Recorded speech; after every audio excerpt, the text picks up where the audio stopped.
Hey, what's up, guys? This is Jason with SoundDesignStudio.net. We're back with another video on the Behringer Wing console.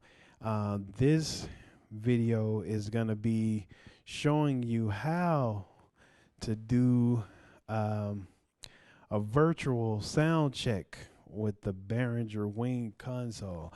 Um, like I always say, well, no, hey, I almost forgot. Before we even get that far, make sure you stop right now what you're doing. Go down below, hit that subscribe button to make sure you keep up with us and we keep up with you for any videos, that we might be posting of new gear coming out and all that kind of stuff.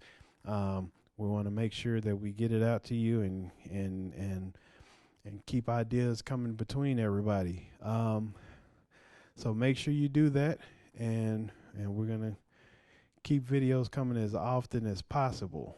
And if you don't know anything about SoundDesignStudio.net, we're a full production company out of Dallas. We do tours, corporate shows, anything that has to deal with sound, lighting, video, backline. We do it all through the U.S. So enough about sound design. Let's get into what you guys came here for and clicked on the link for. This is a link to show you how I would do the virtual sound check for the X32. That's it, the X32. Geez. The Behringer Wing. And it's pretty simple. Now, if you go in thinking, hey, well, I need to set a lot of different stuff up, don't think that way. You don't need to. It's actually easier than the X32, honestly. So don't get that out of your mind. Also, if you've updated your console, don't think that you have to do the same thing with switching over to the OS access. I did that over and over and over again, thinking that I had to do that to be able to access the channels through USB and all that kind of stuff.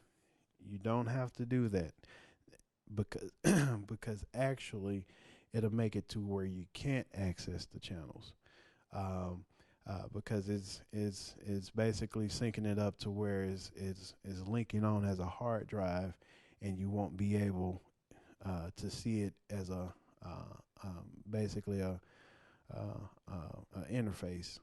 So let's get into this. The first thing you want to do, let's go to this screen. The first thing you want to do, you want to go off into your setup, and I've already done it on mine. You want to go right here because it's going to be set to 2. What you want to do, you want to go to 4, switch that to USB audio, 48 by 48 or 32 by 32, whichever one works for you, whatever you're trying to do. I mean, I switched mine to 48 by 48 just because I don't know how many channels I want coming in and out. And honestly, on this end, that's all you have to do. Let me just make sure. Yep. That's all you have to do. And so then you go to your DAW, whatever it is, if it's Pro Tools, Ableton, Logic. I've tried it with all of them, and it works with all of them.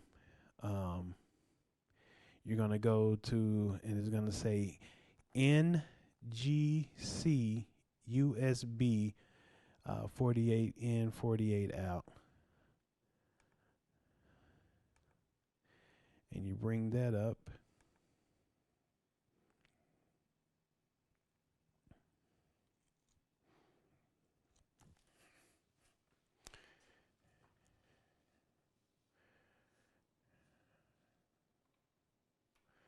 And after you bring that up, what you're going to have to do, your next thing on your console, now all you have to do is route your individual channels to what you want it to be from your playback. So for me,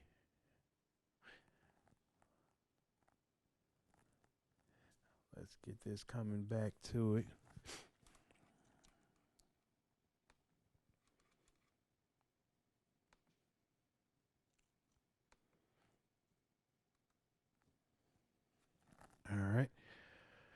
All right, so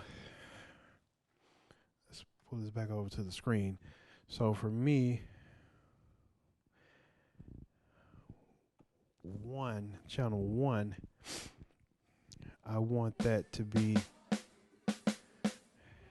a stereo channel, which I actually already have. I already have it assigned. But what you want to do is make sure that you're on the input. So up here, this is the input side and this is the output side. So make sure you're on the input side. And then you want to make sure you go to the USB audio. Click on that. This will be channel 1 and 2. If you want it to be mono, and by the way,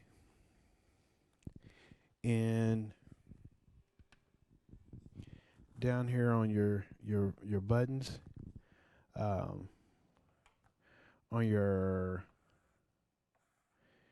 aux, the 37 through 40 on your aux end, your USB will already be on aux. But if you want to set it up 1 and 2 on that first fader, which I would assume you would want, you would want it on that first fader, you can. And if you want to change it to mono, you can switch it right there and switch it to mono. But I want my first channel to be a stereo channel, just because the way this playback right here is a stereo deal. Is drums. It's just a stereo situation of drums.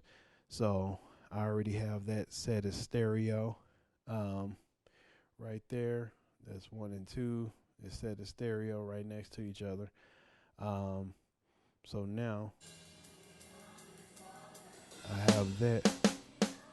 So my next channel, you see it's set on local right now. Saying local.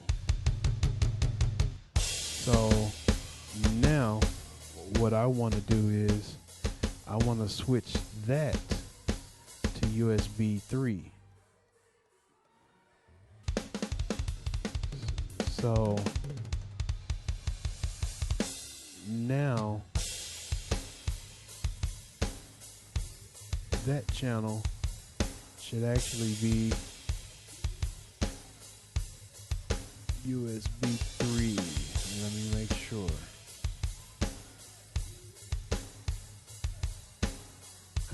Let's go back. Make sure it's switched. All right, now it should be USB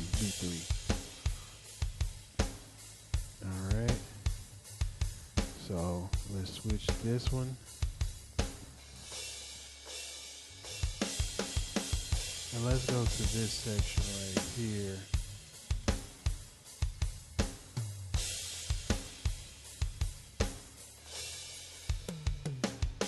And we can do it faster from here. So 1, 2. It's 1 and 2. This is 3. So this should be 4. We want this one to be USB 5, USB 6, USB 7, USB 8. My vocal is here, so let's put this on USB 9, USB 10, USB 11, USB 12. Let's start this over. And let's see if this stuff starts to show up.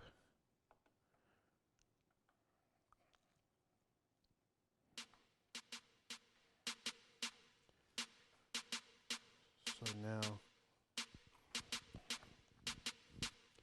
as you can see on the meters,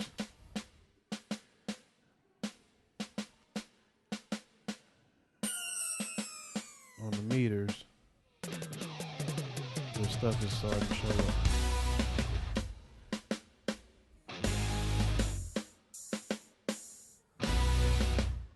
It's all showing up. So we know that we're getting it, and at that point we can manipulate it the way that we want to. We can change whatever we want, and then at that point, you know, if we were doing a real sound check, you know, we could sit there and say, hey, you know, we want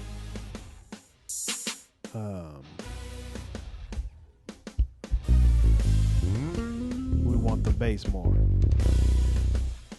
or whatever we want. We can do it however we need to at this point, because we have control over it. But if we would, like I said, if we were doing a virtual sound check at this point,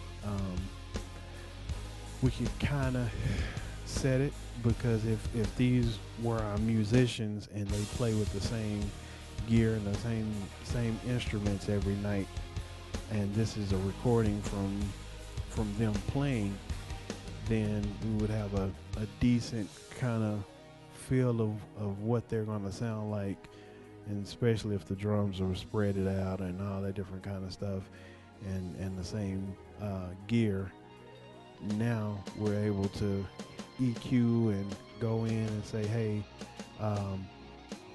let's put this, you know, on the bass or whatever, because at this point, you know, let's say for the bass,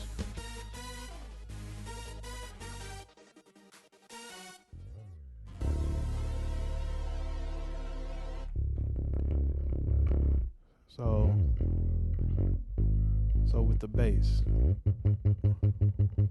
we can sit there and put whatever. We can put a compressor on there, and I'll just put it on there real tight so that you can hear the compressor engage.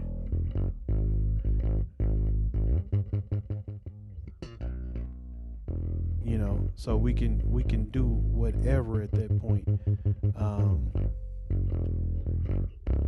I mean, we can do whatever, because we have everything individually, and we can set everything the way we want. And it's a pretty good situation to be in when you can go in beforehand and kind of set your band before they even get there and be good. So that's the way you kind of do a virtual sound check with the Behringer Wing console. And so, you know, let me know if you have any questions or concerns. Hopefully I didn't move too fast, and hopefully I was, you know, hopefully I did go to the screen when I needed to, and I think I stayed on the meters and stuff when I needed to. So if I didn't, leave a comment below. Let me know what you need more of and less of, and we'll kind of go from there. But again, this has been Jason with sounddesignstudio.net. Make sure you hit the subscribe button. Make sure you hit the subscribe button so we can keep these videos coming. All right. Appreciate it. Thanks.